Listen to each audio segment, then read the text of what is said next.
Chikkadpally police station పరిధిలో జరిగిన హత్య కేసు నిందితులను పోలీసులు అరెస్ట్ చేశారు.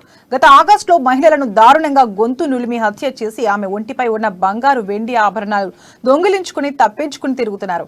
హత్య చేసిన నిందితులు ఎలాంటి ఆధారాలు లేకుండా జాగ్రత్తలు తీసుకోవడంతో పోలీసులకు కేసు విచారణకు చాలా కాలం పట్టింది. అయినప్పటికీ పోలీసులు తమదైన శైలిలో విచారణ చేసి నిందితులను కటకటాలు పంపారు.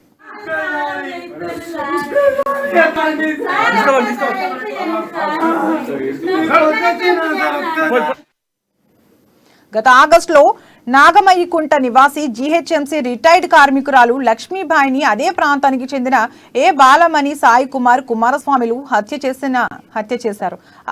ఆ హత్య నేరం తమపై రాకుండా అర్ధరాత్రి లక్ష్మీబాయి మృతదేహాన్ని వేరే వారి ఇంటి ముందు వేసి తమకు తెలియనట్లుగా వ్యవహరించారు. ఈ విషయంపై పోలీసులు అన్ని కోణాల్లో విచారించారు.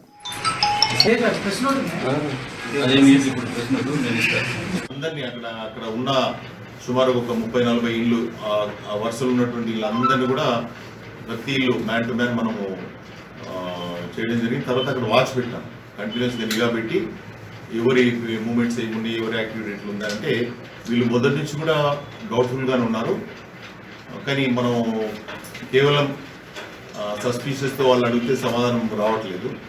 సో చిన్న ఎవిడెన్స్ దొరికిన తర్వాత ఈ డబ్బులు ఎక్కడి నుంచి వచ్చినాయి, ఎట్లా తీశారు, అలాగే వాళ్ళ కాల్ అనాలిసిస్ చేయడం వల్ల మనకు కేసు పట్టుకుంది.